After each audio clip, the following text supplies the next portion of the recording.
All right, so it's a Wednesday morning. We got to talk about conspiracy theories and Oklahoma being cheated, right? Listen, this is how it is.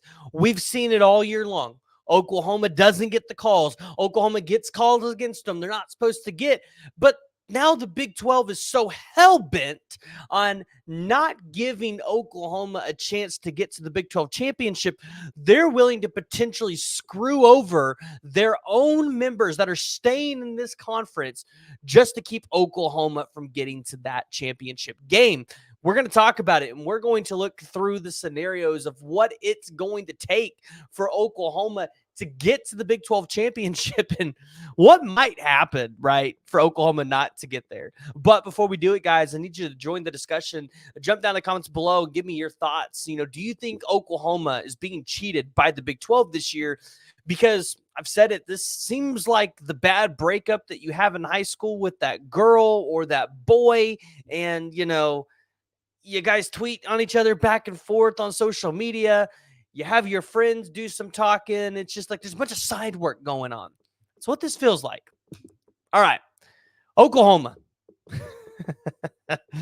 Man, this is if you were like me, you were working, and then all of a sudden you got some notifications of people in an outrage because the Big 12 is they're going to get together and they're going to make sure that they can clearly state what the Big 12 rules are in the tiebreaker scenarios. I want to read you guys this right here. In the event of a tie between more than two teams, the following procedures will be used.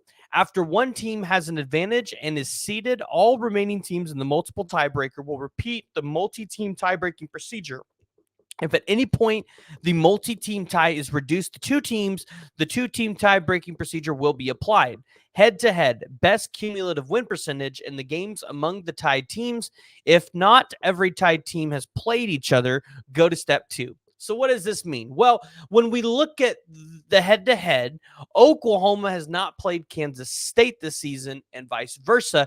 Oklahoma State, you've played K-State and you've played Oklahoma. So now you have both those head-to-heads, but K-State and Oklahoma don't have the head-to-head. So we're going to move to number 2. Record against the next highest placed common opponent in the standings based on record in all games played within the conference proceeding through the standings. When arriving at another group of tied teams while comparing records, use each team's win percentage against the collective tied teams as a group prior to that group's own tie-breaking procedure, rather than performance against individual tied teams. And then number 3 is win percentage against all common conference opponents must be common among all teams involved in this tie. So let's take a look at it. What's it going to take for Oklahoma to get to the Big 12? Obviously, we've talked about it. If Oklahoma wins out, Iowa State beats Texas, because that's the one that's being thrown around, you're looking at a Big 12 championship of Oklahoma or Iowa State.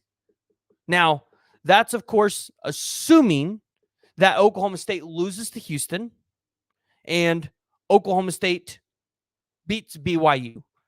Now, if we look at it, we say K-State beats Iowa State next week. Oklahoma State beats Houston. Iowa State beats Texas.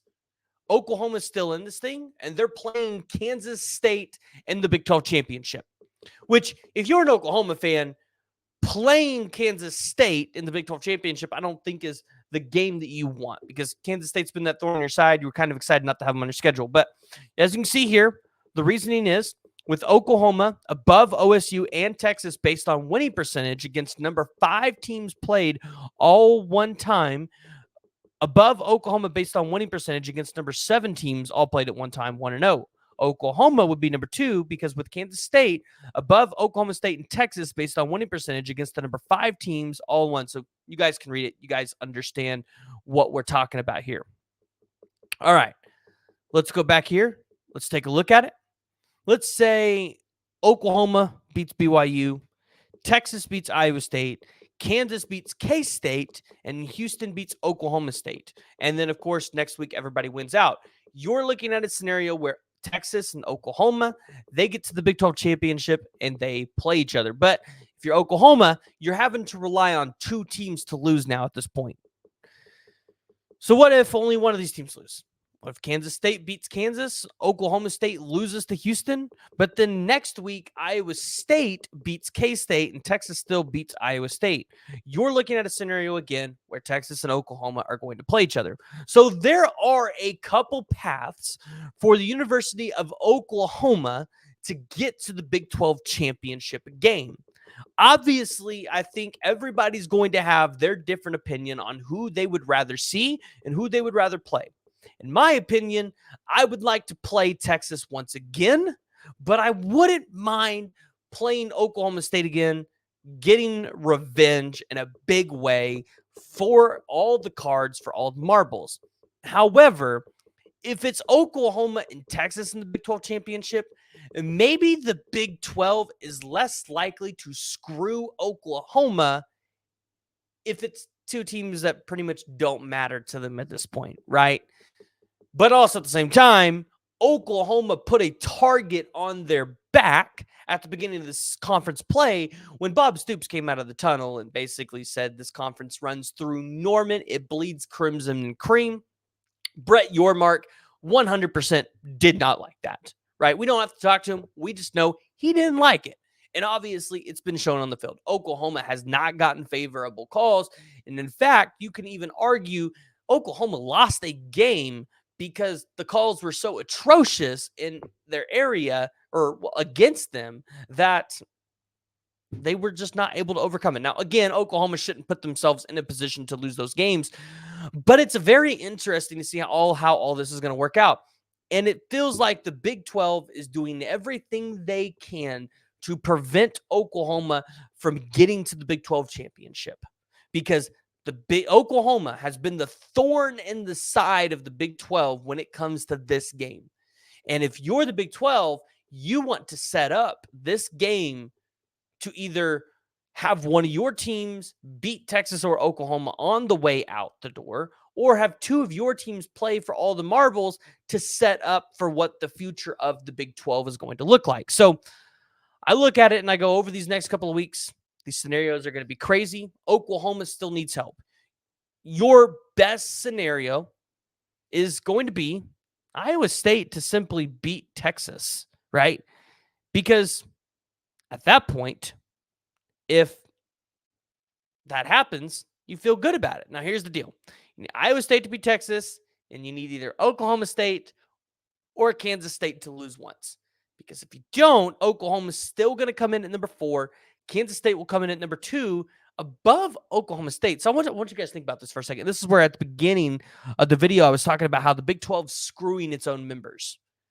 Oklahoma State will have beaten K-State and Oklahoma, yet if Oklahoma State wins out, Oklahoma wins out, Kansas State wins out, and Texas wins out, Oklahoma State's the one that's not getting to the Big 12 championship game when they 100% should get there. Make it make sense. So if you're an Oklahoma State fan and you're watching this, which I don't know why you're watching this at this point if you are, but if you're watching this conspiracy theory at this point, it's not just for Oklahoma. It can be for you as well. So guys, I want to hear from you. I want to hear what y'all's thoughts are. If you haven't already, go ahead and hit that like, hit that subscribe button, jump down in the comments below and give me y'all's thoughts about the Big 12 screwing over its members.